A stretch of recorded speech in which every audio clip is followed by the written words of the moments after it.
I wonder if Frank was at those parties. Were you there, Frank? No, I wasn't.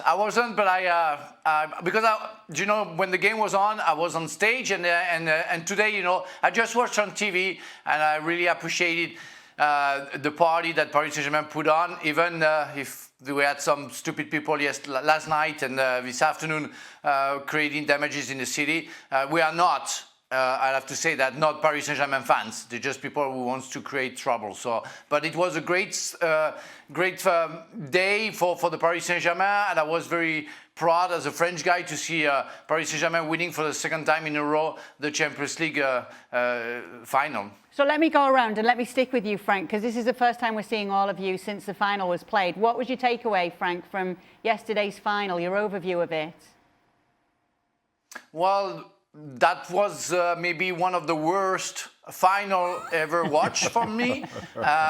That's what I want to say. I think Arsenal parked the bus for too long, and I think they should have paid the permit for that, you know, because really that was simply insane. I'm very upset with Mikel Arteta. I know there is an option. Yeah, you have very good defending and everything, but you never offered anything else. With the talent that you can have, you never offer anything else. And I think you could have and try something. They never tried. They scored a goal. A lucky one, because the assist from one of the, I forgot the name, from one of the Arsenal player to Havertz was a chance and a counter, and that's it, and good goal from Havertz. But after that, nothing.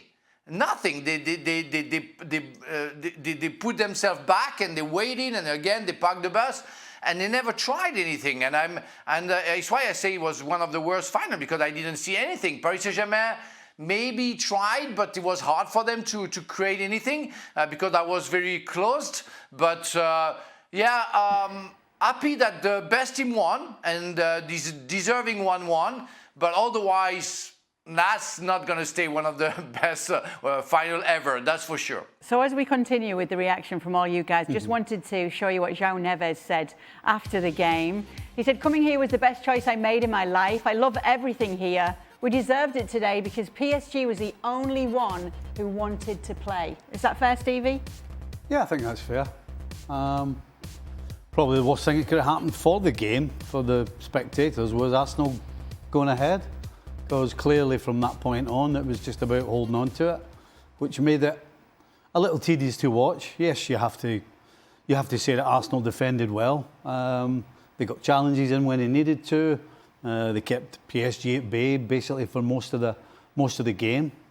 But unfortunately, when you decide to go about it that way, it just takes one mistake. And obviously they got the penalty and they got the equaliser, and then from there, I know it went to penalties, but I always felt as though PSG were just always going to shade it.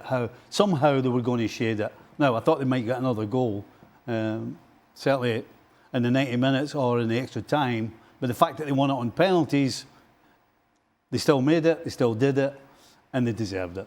So listen, let me just add to that. I completely agree with both Frank and Steve about the game and how it kind of went ahead. Where I'll add to, if not disagree with Steve, is I don't think the early goal changed a thing from Arsenal's perspective. I think what you saw for Arsenal was always a game plan until unless it became 2 or 3 to Paris's favour, and then Arsenal really had to kind of come out of their shell and play on the front foot. But other than that, that was who Arsenal were going to be from beginning to end, as long as they were still in the game, and even behind it at 1-0 was in the game. Listen, truth be told, the best praise I can offer for Arsenal, if I may, is that they are an incredibly good defensive team, very disciplined. It is not easy just to sit back and soak up pressure and defend without making mistakes in the way that Arsenal did, certainly for the 90 minutes, if not 120. But that's where it stopped.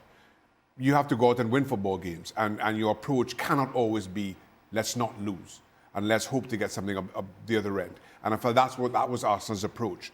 We are not going to lose. PSG's on the other side of that same coin was, let's go out and win it. And eventually, I think the the better team got there, albeit through the penalty shootout. Yeah, and what do you think it came down to?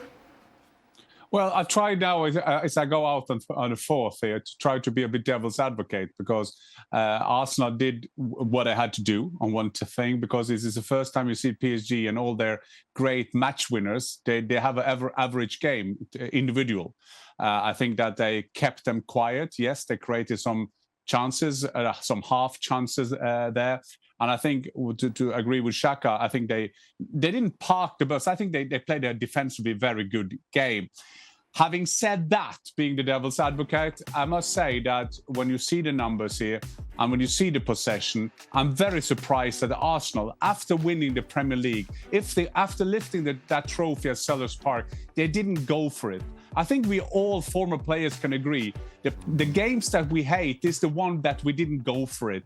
If we're going to lose, let's lose by going for it. Let's risk it. Yep. And after they're winning the Premier League, I think that this is the dessert. This is the best dessert in the world, playing the Champions League final. That is point 2. And point 3, if I may say, I think that the German referee Siebert kind of had done his homework. Remember that corner just before halftime when Saka took his time? We've seen that all season, and he just blew it out. Yeah. He said, let's go. And I said at halftime, and I was in the studio in Germany, and I said at halftime, he will be told at halftime now, don't take anything more from Arsenal now.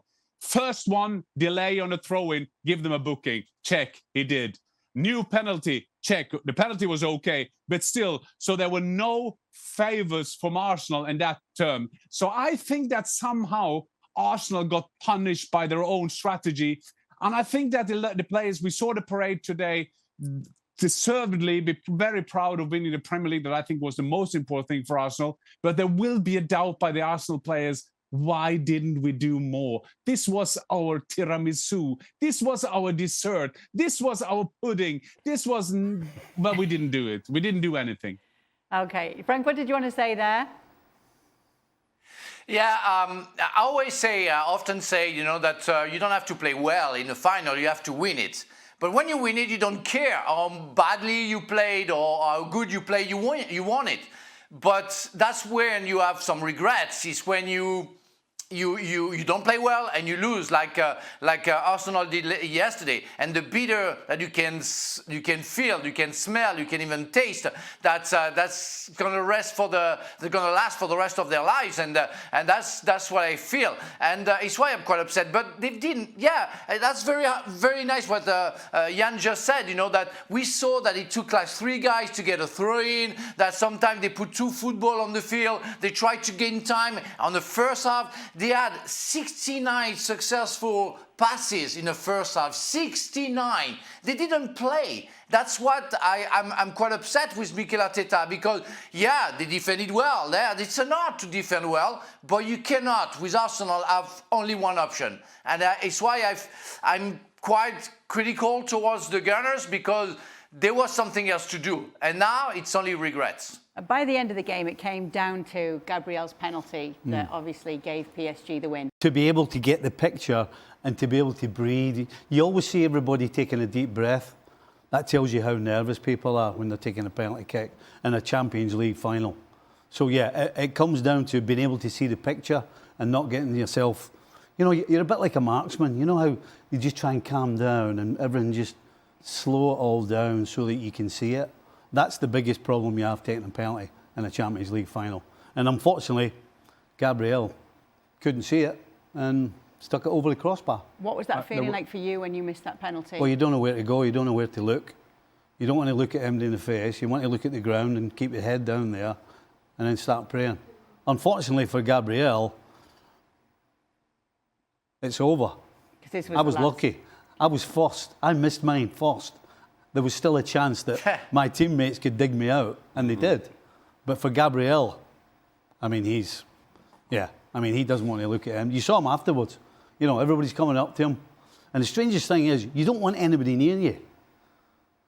I can remember walking back myself, and I didn't want to look at anybody, and I had kept my head down, and I didn't want anybody coming and patting me in the back saying it's okay and it's all right, because it's not.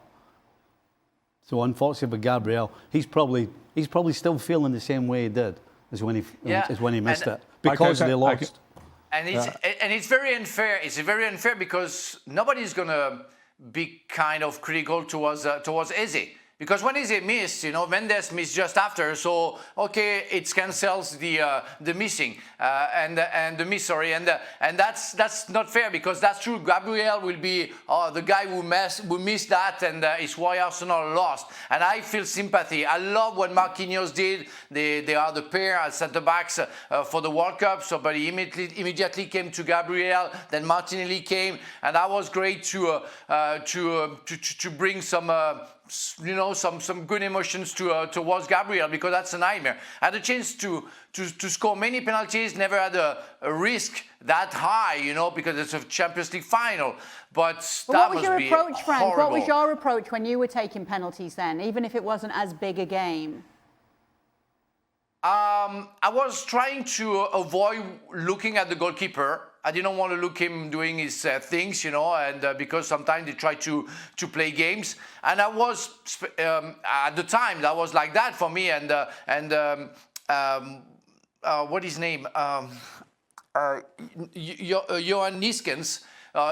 They were saying the same to me one day when I met him, that he was closing his eyes and shoot strong. He didn't care. He knew where the net were and he didn't care. I was picking a side, and I tried to not change my mind according to the move of the goalkeeper, and kicking the ball strong on the floor, never high, because it's too difficult. And strong on the floor, it's quite impossible, and Shaka maybe can witness me, to go down that quickly. The ball goes fast, so it's hard. That's the only thing you can say. You know that you have to score. You have more chance to score than the goalkeeper get it, and you be treated like a fool or stupid man if you miss it. So you have to score. You have no other choices. It's kind of a gamble, but it's true there are more chances to score than to miss it. So after that, it's especially when you don't hit the net, it's hard. So yeah, I thought Eze's penalty was disappointing. Certainly, when you look at Stefanov, he did exactly the same with Declan Rice, who just put it bottom corner, and Stefanov reacted, went the right way, but because he was waiting to see what Rice would do, any decently struck penalty would go into the back of the net. So there was that hint that this is what Rice that's what Stefanov is doing, that he's staying up, waiting for you to commit, and he's trying to react to that. So kind of given that, I thought Eze would have done a better job, certainly with his penalty, just get it on target. And to Frank's point, if the keeper is staying up for as long as he is, you almost don't have to hit it that hard. You just have to get it 2 or 3 yards to one side or the other, and it'll go in. Go ahead, Jan. Now, I just think it was quite interesting with Stefanov yesterday. He played 120 minutes and a penalty shootout, and he didn't make one save. Yeah. So he was just standing there. That was what he did. And I was laughing at him after the game because he was nearly standing there with smoking a cigar because he didn't have to use his gloves, and he was just standing there. But to your question, Kay, what does it mean for a player doing that in a penalty shootout? If you guys want to go back to 1982, West Germany is playing France in a legendary semi-final at the World Cup. And one of the first penalty takers for West Germany at that time was Uli Stielicke. He was the most experienced player, and he missed. He was crying. He was crying, and they had to comfort him and try to get him going again. And what Stevie was saying, he had players who could repair for him, which they did. The last decisive goal I can remember was Horst Rubic, who took the penalty for them. So going forward, there is nearly a rule. When you're going forward, it's nearly the best players who miss. It's nothing to do. You want to have a young kid going forward with no brain, no headache, and just go over there and just score that goal.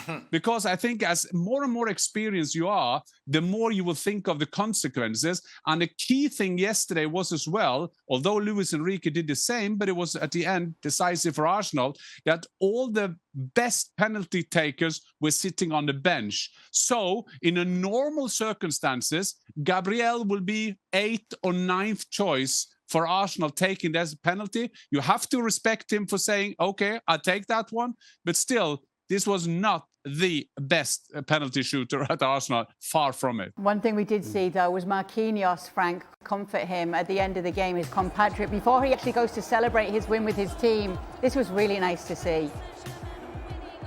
It was, and that's one of the best image of the night. They know that they're going to see each other within a week with Brazil to fight for their countries, and that's friendship is very important. There's a fight. You have to make sure that your color gonna win, but at the end you don't forget that you have a teammate of yours missing a big time shootout, and he's gonna again last for until the rest of his life. But you have to move forward and try to be competitive as soon as it's possible. And Marquinhos had the right move towards his young teammates, because Gabriel is a fantastic player. He proved yesterday that he's a great defender, and yeah, it's hard. He will take responsibility. He's going to be a big man, but it's always nice to see that, because again, it's only football.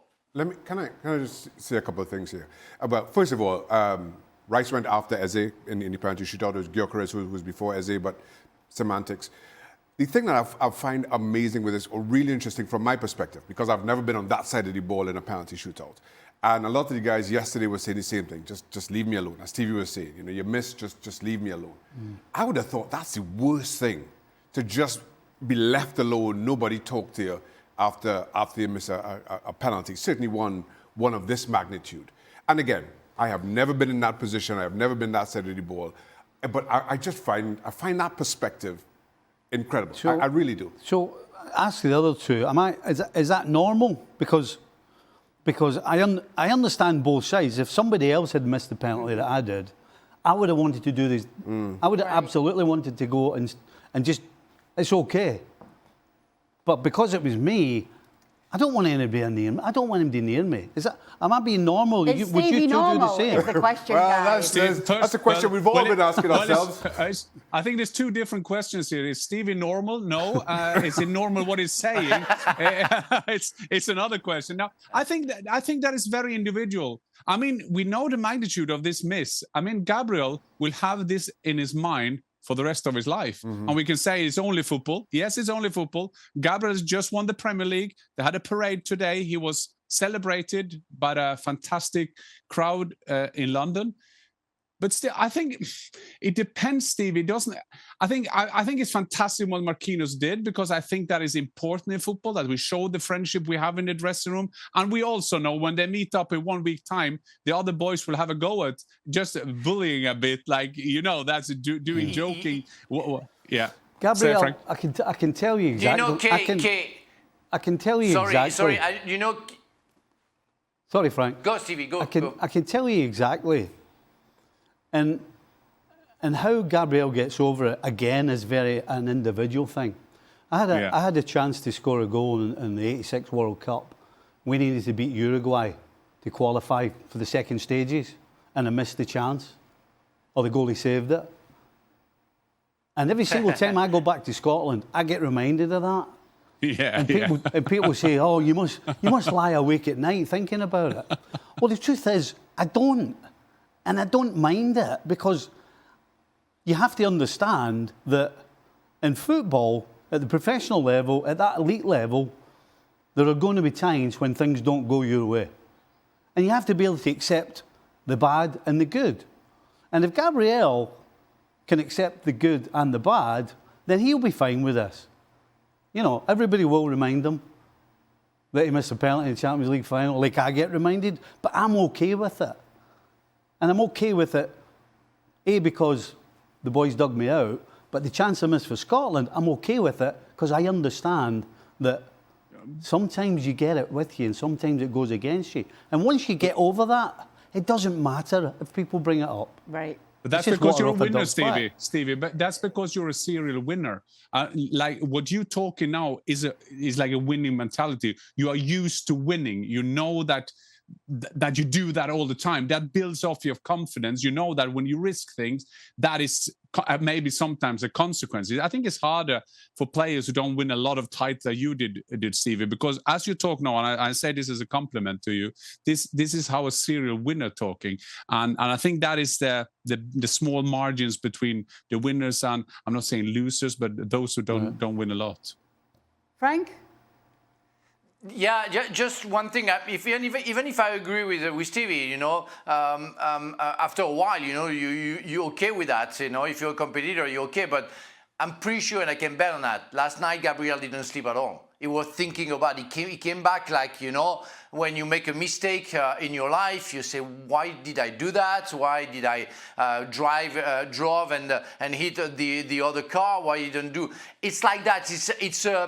It's really hard to find pieces inside you because you're still on fire and you still want to understand why you were capable of missing the net, which is quite almost impossible. And tonight, last night, maybe for like 5 days, he will have hard time to find a nice sleep, but he will vanish at some point and it will be okay. I remember making a bad pass to Ronaldinho playing against Paris Saint-Germain with Marseille in a Classico, and Ronaldinho went to score. I couldn't sleep for like 3 nights, and then after, it's gone. It's my job, I take risks, and that's what it is.